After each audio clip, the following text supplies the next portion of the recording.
comenzamos un nuevo programa de salud y sociedad en Popular Televisión. Hoy estamos por hablar de factores de riesgo cardiovascular y para ello venimos donde nuestro famoso cardiólogo, el doctor Javier Domenech, que nos acoge aquí en su consulta en Calderón de la Barca. Javier, muchas gracias por instruirnos en lo que vas a decir y por habernos recibido aquí en tu consulta. Vamos a intentar aclarar cosas. Sí, hombre, tú siempre les aclaras, ¿eh? A ver, hablamos de factores de riesgo cardiovascular, que es una cosa que ya la ponen hasta en la publicidad de los yogures y de no sé cuántos productos en la televisión. Pero, ¿qué son los factores de riesgo cardiovascular? Bueno, un factor de riesgo, la palabra lo dice, es algo que puede tender a tener una cardíaca o de las arterias. Es algo así como los cartones del bingo. Si quiere que toque el bingo, tiene que coger muchos cartones, o a lo mejor con uno también, para que le toque el premio. En este caso, muchos cartones de bingo tienen posibilidades de que le toque el premio, entendiendo por premio el tener una enfermedad cardíaca, que es una manera muy rara de interpretar lo que es un premio. Pero en cualquier caso, si es que hablamos, por ejemplo, de temas cardiológicos, como es lógico, hay una serie de procesos, es decir, de los cartones del bingo, en los cuales si uno tiene algunos de ellos, tiene más posibilidades de desarrollar pues, un ataque cardíaco, un ictus o cosas por el estilo. ¿Cuáles son? Pues en líneas generales todo el mundo sabe siempre que la tensión alta, el tabaco, la diabetes son factores que se consideran como factores de riesgo.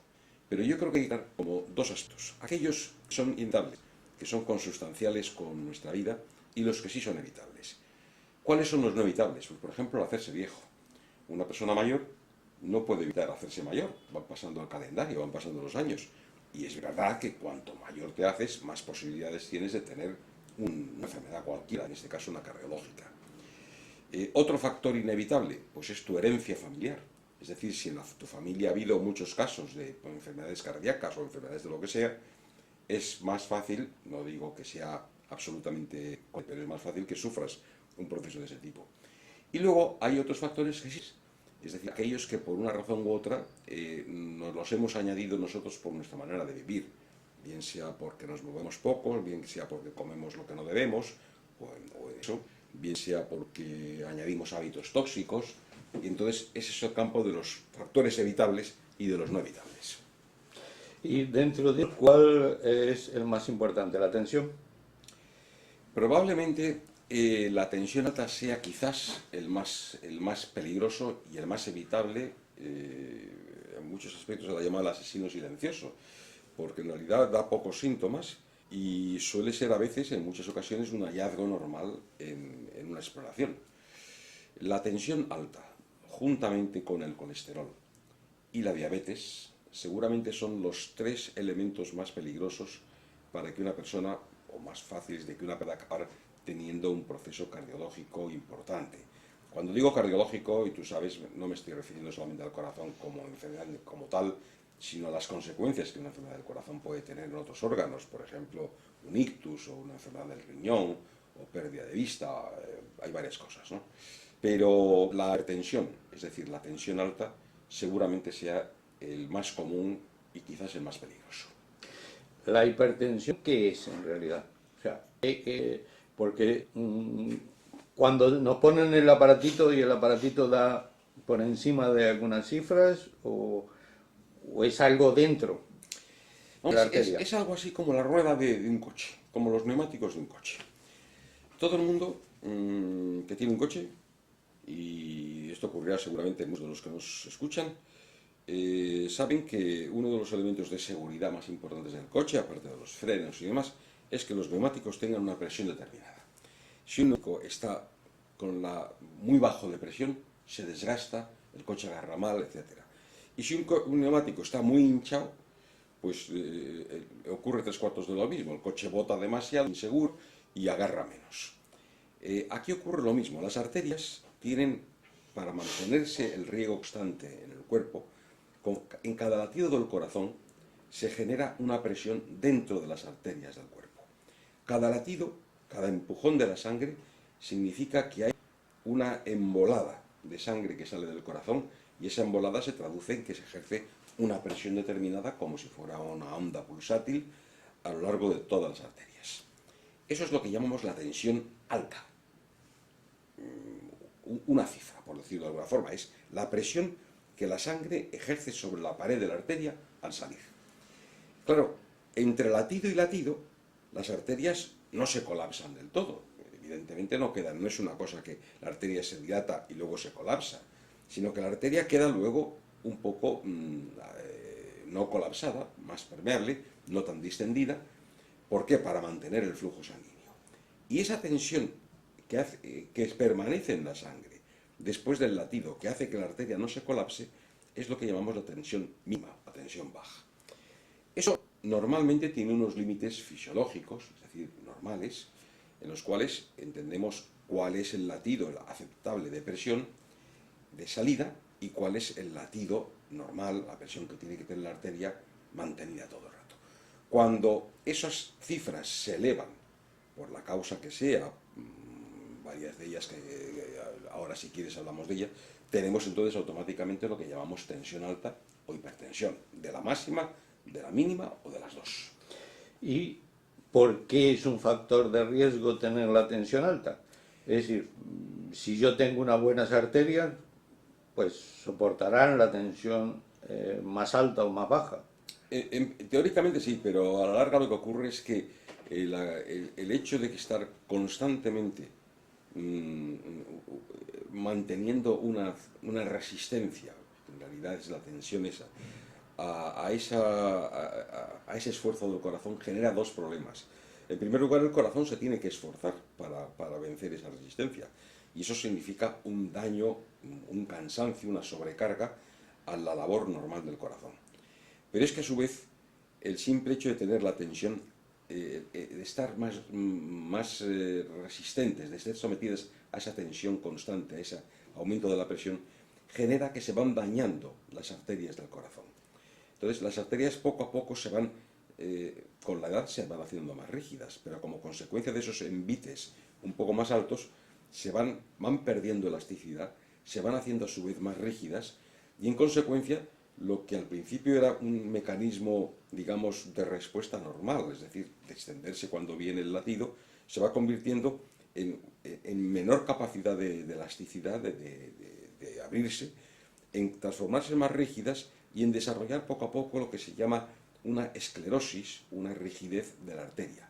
Y ahí el problema se traslada ya no solamente al esfuerzo del corazón, sino esa rigidez de la arteria se traduce en que los órganos que riegan, los diversos órganos del cuerpo que van a ser regados, pues sufren las consecuencias de las arterias dañadas, bien sea el riñón, bien sea el cerebro, bien sea la vista, múltiples sitios en los cuales se producen esos daños.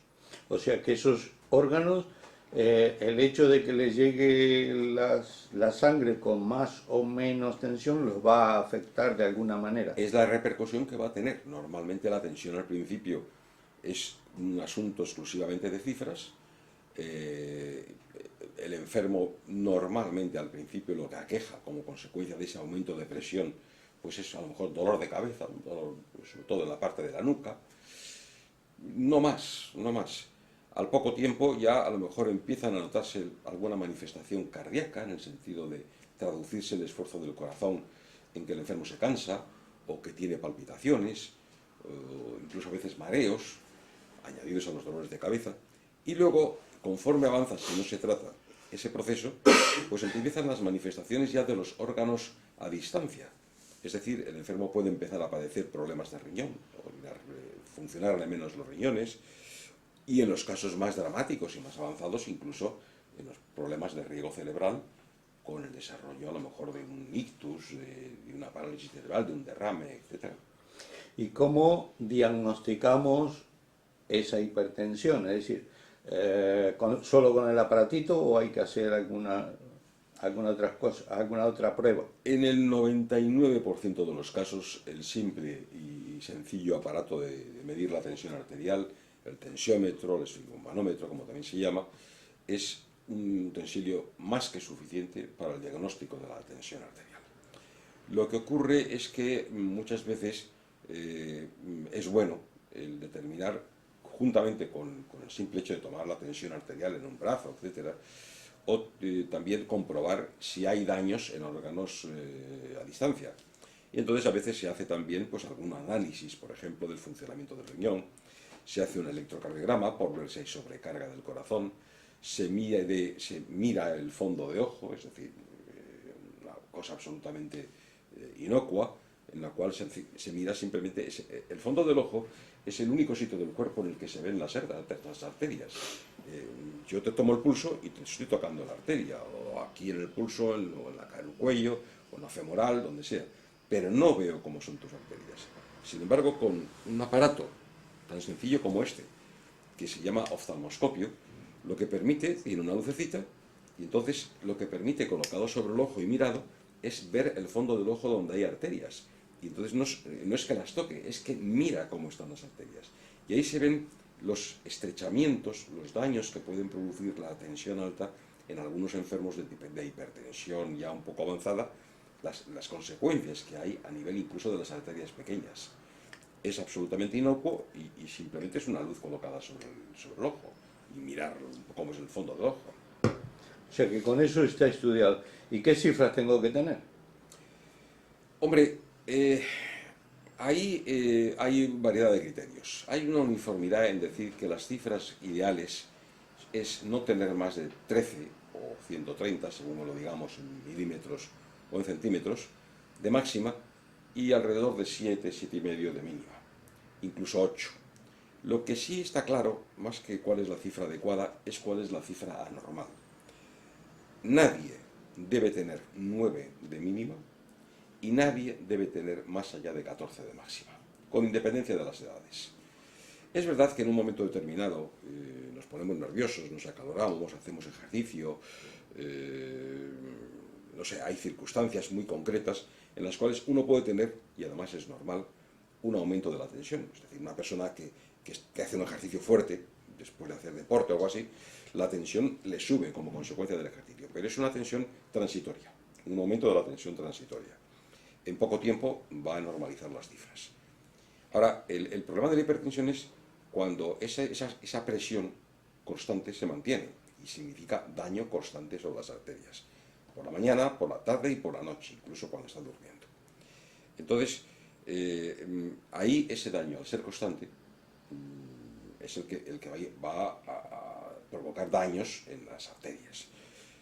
Las cifras normales, te insisto.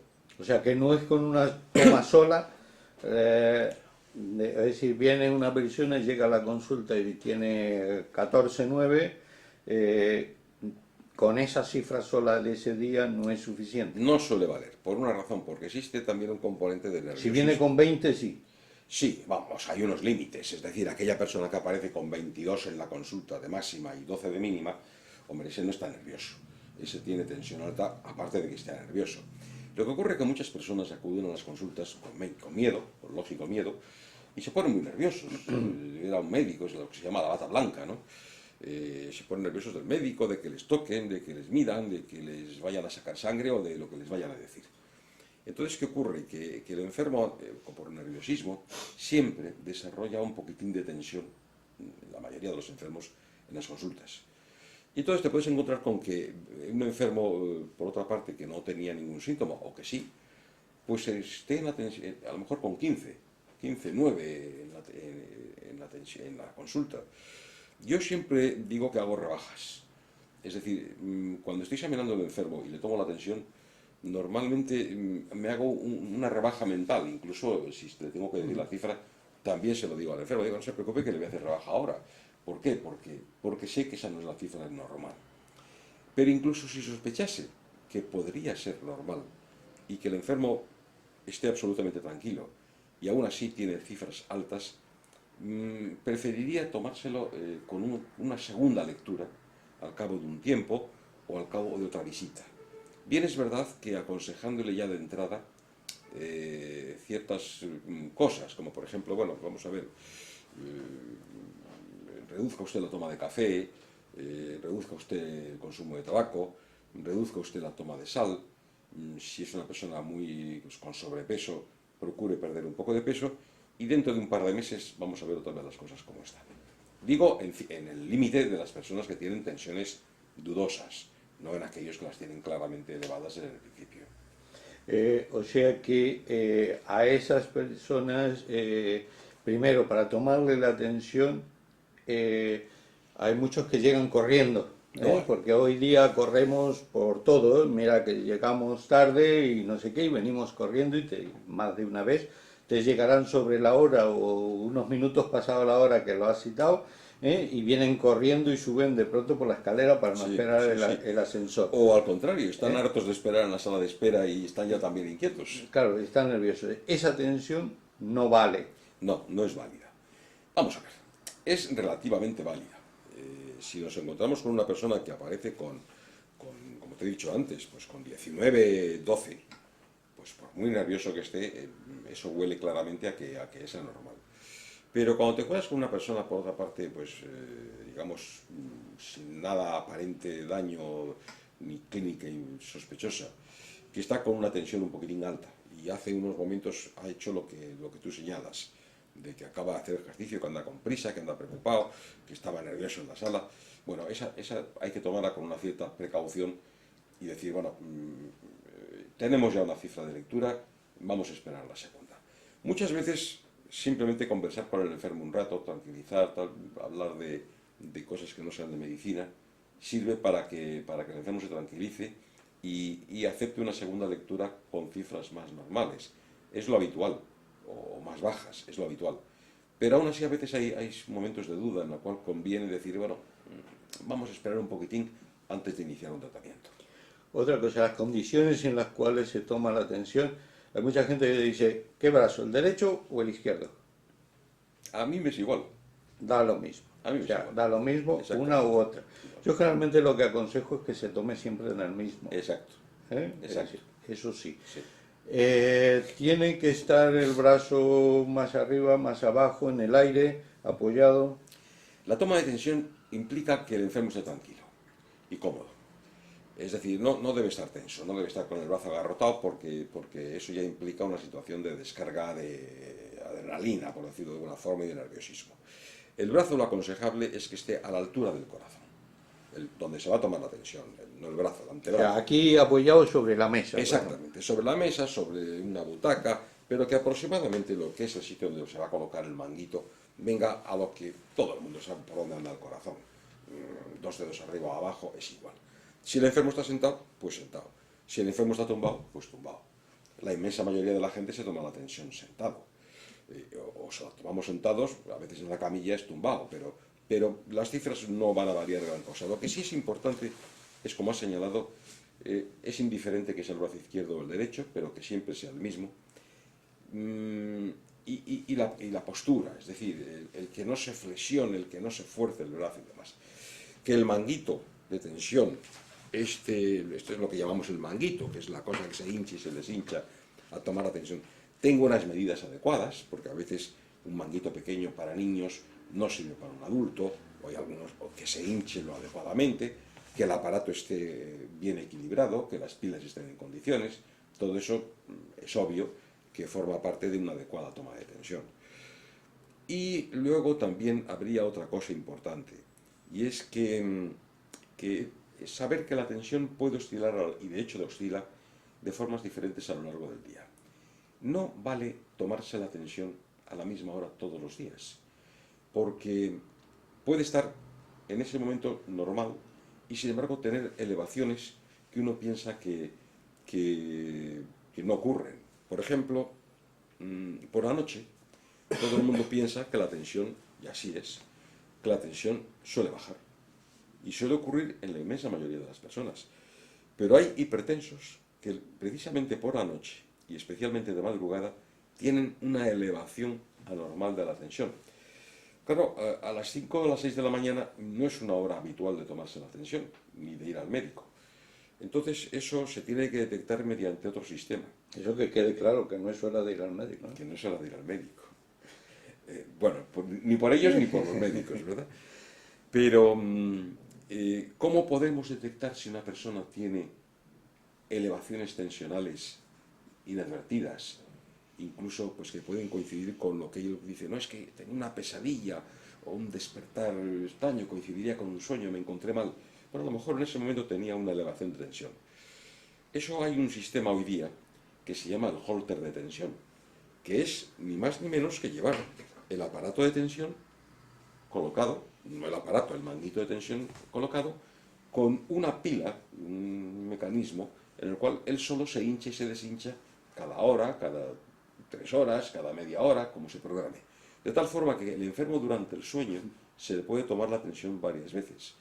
Y entonces podemos detectar cifras de tensión que no sospechábamos, ni el enfermo ni el médico, o sobre todo el enfermo, que pueden coincidir con marcadas elevaciones coincidiendo pues, con apneas del sueño, con pesadillas o sencillamente con nada. Esa hipertensión de madrugada que puede ser peligrosa porque pasa inadvertida y que normalmente la gente se toma la tensión a lo mejor a las 6 de la tarde o a media mañana y la tiene normal, pero sin embargo tiene elevaciones tensionales importantes pues de madrugada. Ahora que dices esto, el hecho de los aparatos electrónicos estos que hay en casa, los de muñeca o los de brazos de este tipo, ¿son útiles? ¿Marcan la tensión más o menos? A mí me parece que la tensión arterial no es una huella dactilar. Es decir, la persona que tiene 13,7 nunca tiene 13,7 siempre.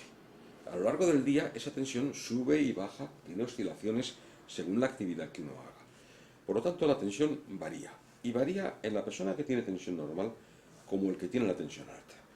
¿Por qué yo sí soy partidario de los aparatos de tensión sencillos, de estos que se venden de muñeca?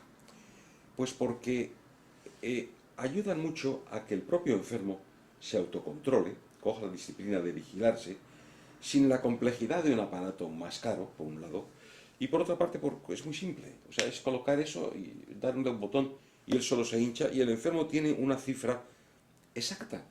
Pues a lo mejor no es exacta, pero tampoco yo necesito que sea una cifra exacta, sino tener una especie de mapeo, de visión general de cómo anda la tensión de esa persona a lo largo de los días. Es decir, si la persona que tiene una tensión alta, que ya está diagnosticado y que está sometido a un tratamiento, le preguntas, ¿y cómo está usted de tensión? Y dice, pues bien, ¿y cuándo se la tomó la última vez?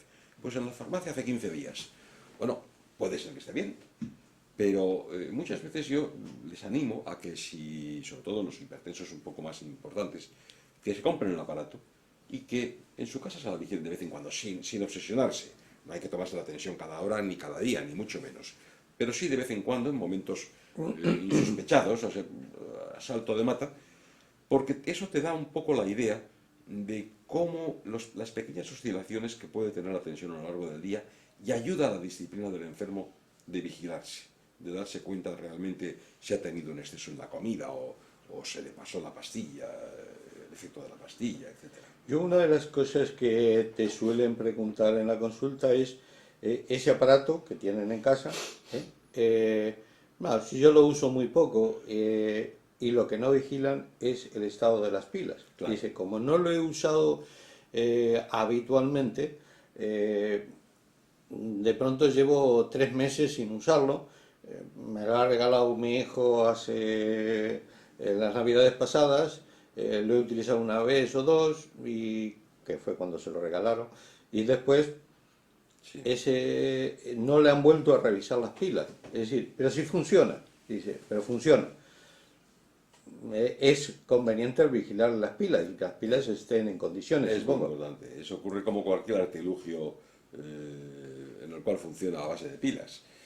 Igual que tenemos cuidado en que las bombillas y las linternas y cualquier otro artilugio que funciona a pilas, las pilas tienen que estar bien, en la precisión de los aparatos y de los instrumentales médicos, las pilas hay que cambiarlas con una frecuencia, sobre todo si no se usan durante un tiempo, porque se gastan, ¿no? Y entonces tampoco es tan caro cambiar las pilas de un aparato cada 6 meses o cada año, incluso aunque se supongan que estén bien. Es decir, la pila tiene Aunque su no se vida hayan usado. y pila nueva cada año por lo menos. El tomarse uno mismo la tensión con un esfingomanómetro de los de aire, de los de inflar, y ponerme el fonendo en casa, ¿eso es bueno? ¿Es útil? Necesita una cierta pericia. Es complicado, es más difícil. Yo eso no lo aconsejo como norma. Entre médicos, enfermeras, etcétera, que estamos más o menos entrenados a compaginar la toma de tensión, saber dónde nos tenemos que colocar el aparato, inflarlo a la vez, bien. Para una persona no habituada a estos quehaceres, yo creo que los aparatos estos automáticos son más que suficientes para tomar las tensiones arteriales. O sea que no es necesario que tengan un fonendo y En un absoluto. esfingomanómetro como podemos tener nosotros. En absoluto. Bueno, Javier, esto está muy interesante, pero tenemos que hacer una pequeña pausa publicitaria, pero vamos a continuar, ¿eh? No te escapas, ¿eh? Así que, señores, hacemos una pequeña pausa y continuamos.